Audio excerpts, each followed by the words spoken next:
सास, माँ, बहू और बेटी।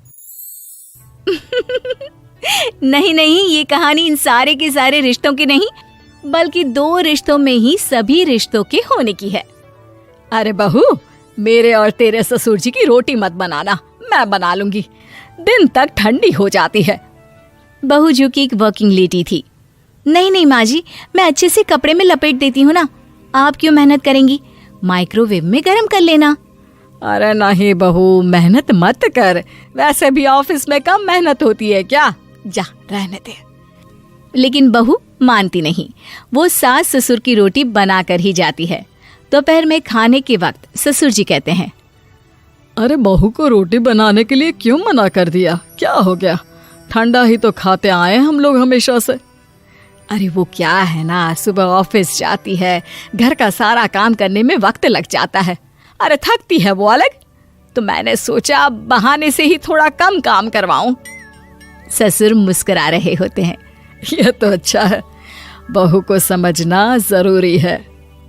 वक्त बीत रहा था, घर में सब खुश थे कि एक दिन, माँ जी आप शाम को थोड़ा टहलने निकला करें, घर पर रह रहकर हड्डियां जाम होती है, पापा को भी ले जाया करिए, मैं वक्त पर तो आ जाती हूँ। बहू ठीक 5 बजे ऑफिस से घर आ जाती है। फिर चाय नाश्ता बनाकर सास ससुर के साथ बैठती, उन लोगों को सारा दिन का हाल बताती। रात को पति घर आता है। क्या बात है बेटा, ऑफिस से आकर कभी हम लोगों के साथ भी बैठा कर। अरे माँ, दिन रात काम करके मन ही नहीं करता, अगले दिन की फिर तैयारी होती है, आप और पापा ही कमरे में आ जाओ। इससे अच्छी तो बहू है, कितना भी थकी रहे, घर आकर हम लोगों के लिए चाय नाश्ता बनाना, फिर बातें करना। बहू ना होती तो हम बुढ़ा बुढ़िया तो बैठे ही रह जाते। सास और ससुर अब बहू के कहने पर शाम की सैर पर निकलने लगते हैं। सास की कई सहेलियां बनती है तो ससुर को भी कुछ बुजुर्ग लोगों का ग्रुप मिल जाता है। कैसा रहा सहेलियों के साथ शाम का वक्त? हम लोगों ने तो भाई खूब योगा किया। अरे हम लोगों को गप्पों से फुर्सत ही नहीं होती। वैसे मिसेस मल्होत्रा आज बहू के बारे में कुछ बोल रही थी। तभी वहां ऑफिस से बहू आ जाती है जो जींस और टॉप में होती है। क्या बात है माँ, क्या कह रही थी आपकी सहेली आपकी बहू के लिए? सास इस बार बहू को कुछ अलग तरीके से देखती है और उल्टा सवाल ही दाग देती है। क्या कह रही थी वो हटा, ये बता, तेरे ऑफिस में तो मर्द भी काम करते होंगे ना?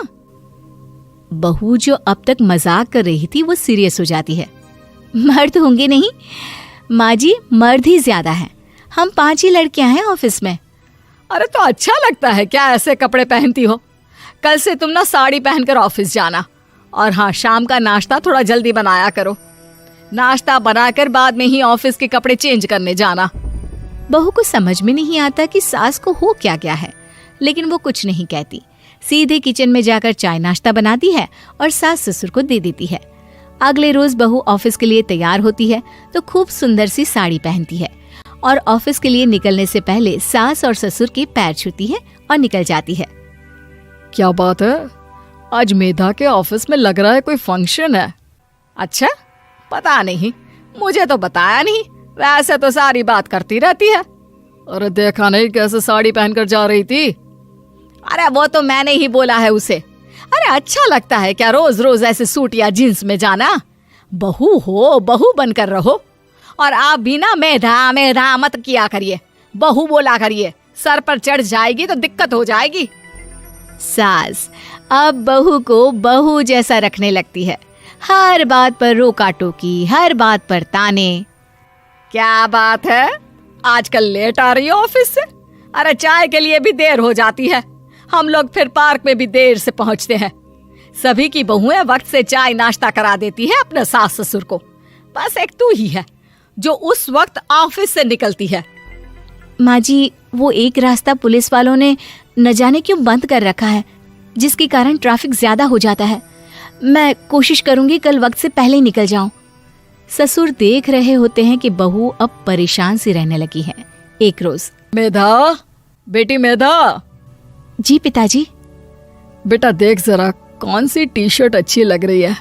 वो क्या है ना, शाम को सब बदल बदल कर टी शर्ट पहनते हैं, मैं भी सोच रहा हूँ कि आज कुछ अच्छा सा पहन कर जाऊं।